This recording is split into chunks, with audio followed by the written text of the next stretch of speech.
que acontece depois da morte?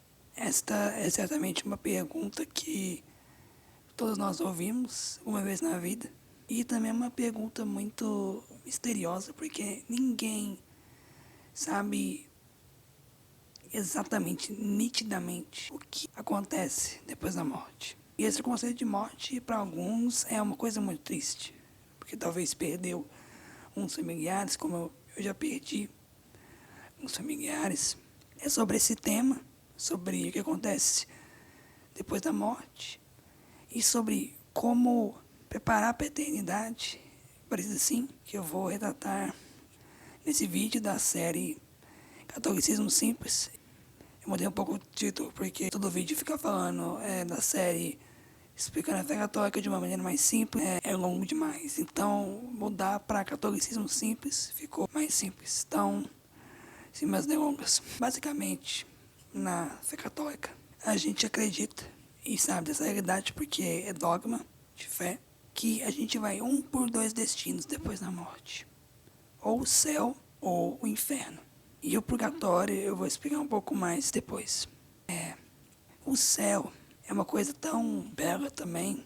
O céu, ele merecia seu próprio vídeo, porque é uma coisa maravilhosa. Que, infelizmente, a gente não conhece muito o conceito de que é o céu. A gente tem uma visão equivocada sobre o céu.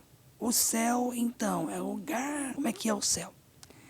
O céu é ambos, um lugar e um estado. Ou seja, o que acontece no céu? O céu é quando a gente vê Deus face a face. É quando a gente tem aquela felicidade plena que a gente não consegue encontrar nessa terra. Porque a realidade é o seguinte, nós, seres humanos, nunca vamos conseguir ser plenamente felizes aqui na terra. Isso é uma verdade, a gente percebe o dia todo, porque a gente tem prazeres descontrolados, a gente tem nosso pecado, temos apontamentos, decepções todos os dias. Então nunca a gente consegue ser plenamente feliz nessa terra. Claro, a gente consegue ser alegre, isso é outra coisa, mas plenamente feliz, tipo, feliz para sempre, não tem como. E essa felicidade é só realizada no céu, que estamos com Deus face a face. O céu é, em outras palavras, como se fosse a Santa Missa sem véu.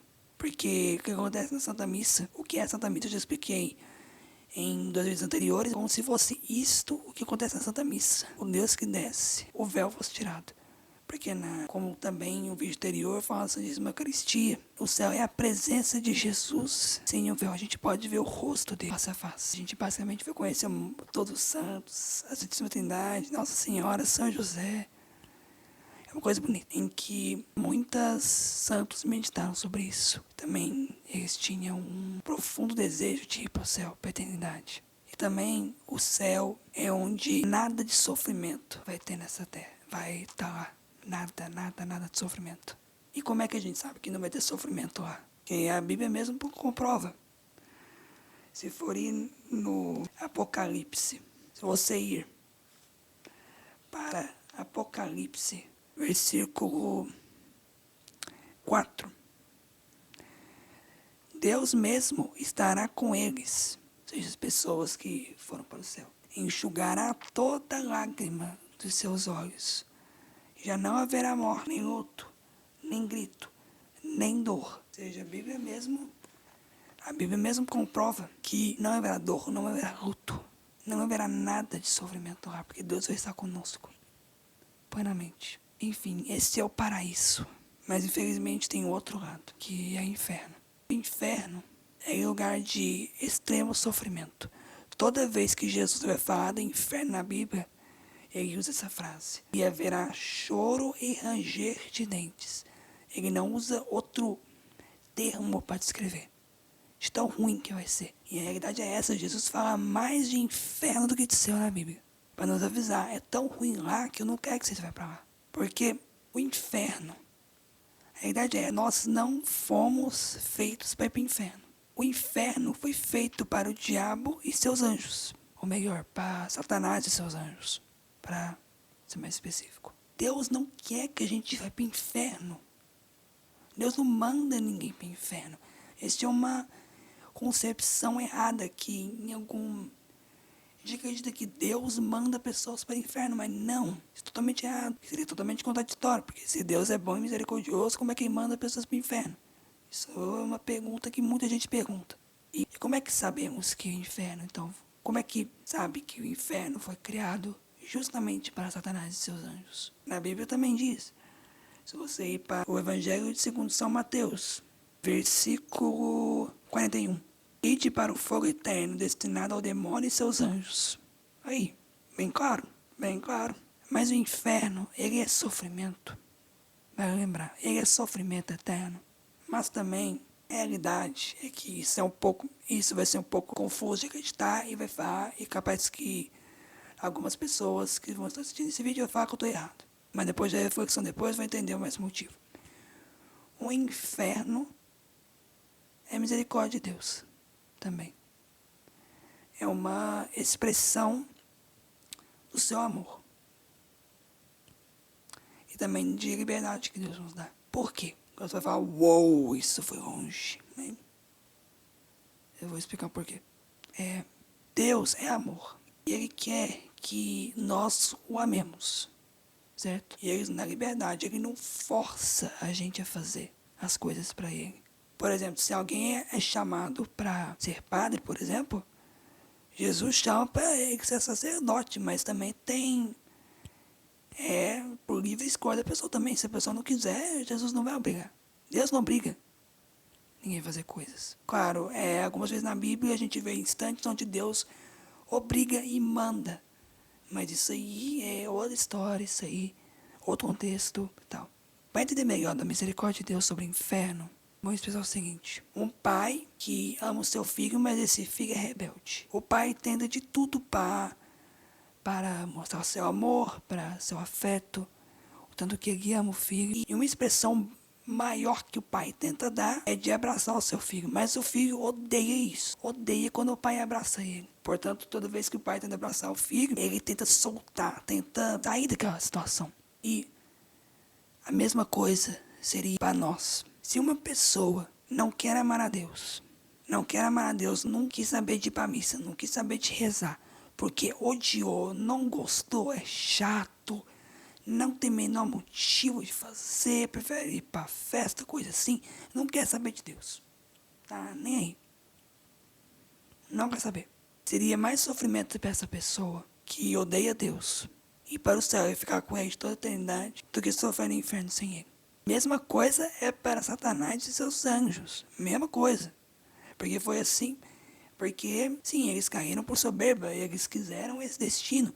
Mas seria muito mais sofrimento para eles ficar junto de Deus do que ficar sem. Seria muito mais sofrimento. Então o que Deus fez? Fez o que eles queriam. Satanás e seus demônios queriam ficar sem Deus, então fez isso. Apesar deles saberem das consequências. Muito bem das consequências. Eles decidiram seguir o caminho que eles queriam. Mesma coisa para nós. Nós temos o livre-arbítrio. A gente vai para o inferno porque a gente quer. E um equívoco que muita gente comete é de você precisa fazer alguma coisa para ir para o inferno. Mas a realidade é essa. O nosso lugar no inferno está garantido. Desde que a gente nasceu. Porque a gente nasceu em pecado original. E pelo batismo, somos filhos de Deus. Essa é a graça que Deus nos dá. E muito mais, né? Pelo batismo. Cabe a nós decidir se a gente quer ir para o inferno ou para o céu. É a nossa decisão. Ah, mas e o purgatório? Onde é que vem o purgatório nessa história? Se tem dois caminhos, como é que é o purgatório? Como é que... Vocês acreditam em purgatório, coisa católica e tal? Como é que é o purgatório? O purgatório, ele não é um destino eterno. Ele é temporário. Por isso que eu falei, são dois caminhos, ou para o céu ou para o inferno, porque os dois é eterno. O purgatório é um período onde a gente se purifica dos nossos pecados. Na terra. A gente purifica os nossos pecados. Por quê? Como diz o Papa Bento XVI, o purgatório nos dá motivo de grande esperança. Por quê? Porque Deus é perfeito. Deus é santíssimo. Ninguém consegue entrar no céu com pecado. Porque o pecado é a nossa inclinação, pode ser tipo sem vontade nossa, por concupiscência. Concupiscência significa nossa inclinação e desejo para o pecado, mesmo que não possa ser explícito, por exemplo. É hoje é domingo e tem missa. Eu não quero ir para missa. Um exemplo. Tá bom, você teve um desejo para pecar, isso é para nossa concupiscência. Mas também a concupiscência pode ser não explícita. Por exemplo, hoje é domingo e tem missa, mas eu tô com preguiça.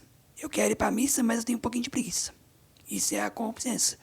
Nossa inclinação para o pecado, né, que pode ser implícita ou explícita. Não tem como entrar nesse estado para o céu. Não tem como.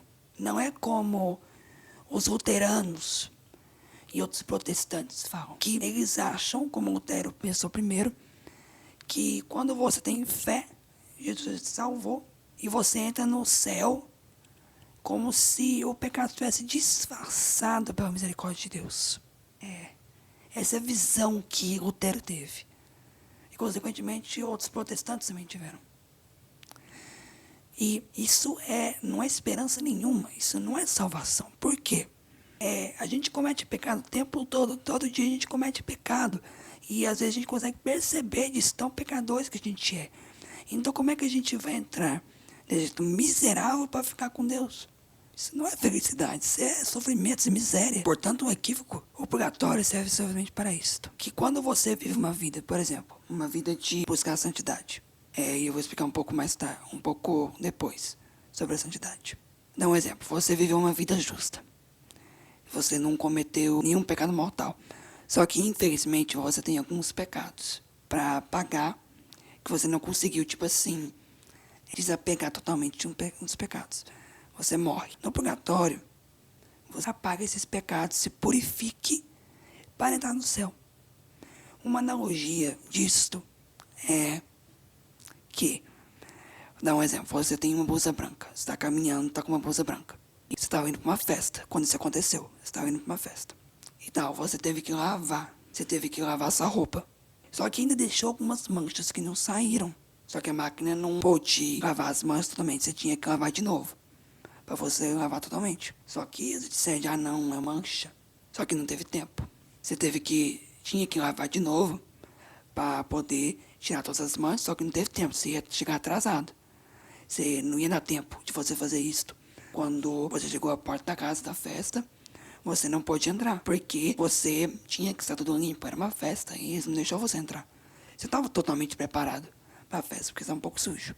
E isso acontece depois da morte, com o purgatório. E o purgatório varia. Só que, infelizmente, o tempo é diferente. Tipo assim, um dia pode demorar. Um dia no purgatório é tipo 10 anos aqui.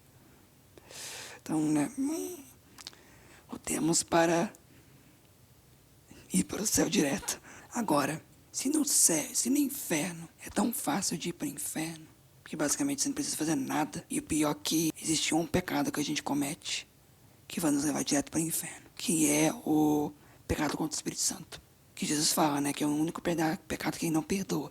E o que é o pecado do Espírito Santo? É quando você teve consciência plena da verdade. Você sabia o que era certo e o que era errado. Você sabia das verdades da igreja. Você sabia tudo que era para saber da igreja católica para você ser salvo. E você mesmo assim não quis. Então é uma decisão sua. Esse é o pecado do Espírito Santo. E com esse pecado você vai direto para o inferno. Porque você que quis. Não foi Deus. Você que quis. A decisão foi totalmente sua. Então, voltando. Se no inferno é tão fácil para ir, então como é que você chega ao céu? Então, sendo que, já que pela explicação do purgatório, parece que pro céu é difícil. É difícil, é uma luta. Estamos num combate nessa vida. Um combate espiritual que é difícil pra caramba. É muito difícil, é uma luta diária. E basicamente, para ir pro céu, a gente tem que ser santo. E o que significa ser santo? Ser santo significa não ser perfeito, mas ser diferente do resto. Viver uma vida não igual a todo mundo, seguindo a moda, mas vivendo, amando e querendo amar muito mais a Deus do que você pode. Ter a santidade como meta. É a maior meta que a gente pode ter. Porque todo mundo que está no céu é santo. Todo mundo. A Deus que a gente não sabe. E esse caminho pode ser feito de várias maneiras. Não é tipo uma linha reta que você tem que seguir, pronto, final. É só esse caminho pronto. Por isso que na Igreja Católica existem vários tipos de espiritualidades. Por exemplo, São Francisco de Assis, que amou os pobres, amou a criação. Tem os carmelitas, que priorizam muito a vida de oração. Tem vários tipos de espiritualidades que nos guiam para a mesma direção, que é para a santidade. E essa coisa, mesmo na vida da igreja, tipo assim, você segue a vida de santidade, você é único. Então, o seu caminho de santidade, do jeito que você vive a santidade, e que você é chamado para viver por Deus nessa vida, é unicamente individual para cada um. Não é, por exemplo, eu sigo o meu caminho de santidade e alguém vai seguir exatamente como eu. Ou eu tenho que seguir exatamente como outra pessoa para ser santo. Vou dar um exemplo. Eu tenho que, para ser santo, eu tenho que ser igualzinho Padre Pio. Rezar 30 terços todo dia. Para ser santo, tem que fazer isso. Não. Não é não. Padre Pio rezava 30 terços. Mas um outro exemplo que um Beato Caracutes, que ele vai ser canonizado ano que vem, que ele é santo, ele rezava só o terço diário, não rezava 30. Vai ser santo. Então, difere para cada um, difere para cada estado de vida também. E na santidade também é uma meta, como eu disse anteriormente, é uma meta que a gente deve ter. E vale a pena para a gente ser santo. E tem como ser santo. Se a gente dá uma coisa para os santos antigamente, como São Francisco de Assis, Padre Pio, Santa Teresinha, não é para os antigos, é para todo mundo. Como Santa Teresa d'Ávila dizia, todos somos chamados a ser santos. Todos. E um santo atual viveu isso muito bem. Beato Caracutes, como eu falei um pouco atrás. Foi um menino de 15 anos que morreu com leucemia. Ele fez vídeos para evangelizar. Ele fez um site na internet para evangelizar. Ele foi um menino normal, como todo mundo, como eu, como você que deve estar assistindo. Normal. Ele morreu em 2006. Ele dizia, quando ele fez a primeira comunhão, ele disse essa frase: estar unido a Jesus é meu projeto de vida. Ou seja, o jeito que eu quero viver é sempre seguindo a santidade, estar unido a Jesus. Sempre. Também ele diz, a Eucaristia é a minha alta estrada para o céu. Também outra frase que ele dizia que concordo plenamente. Assim como o sol, que quando brilha, ele dá luz, ilumina tudo que toca. Assim como a gente está diante do Santíssimo Sacramento. Que seus raios da sua divindade, quando nos toca, nos torna santos. Que isso é verdade, porque estamos na presença de Cristo. De mais uma frase, eu vou terminar com esta. E para lembrar também que nesta vida, a santidade é a coisa mais preciosa que a gente tem. Pode tirar tudo da gente, mas a fé não tira. E também para a gente ser salvo, também uma coisa muito importante. Para a gente ser salvo, tem que ter fé e obras. Não só fé, como protestantes dizem. Fé e obras, porque a sua fé é demonstrada pelas obras, como caridade, como amor ao próximo. Eu vou terminar só com essa frase, porque tá ficando um pouco longo o vídeo. A nossa meta deve ser o infinito, e não o finito. O infinito sempre é nossa casa. Nós sempre somos esperados. Sempre fomos esperados no céu. Beato Caracutes. Deus abençoe. Até o próximo vídeo.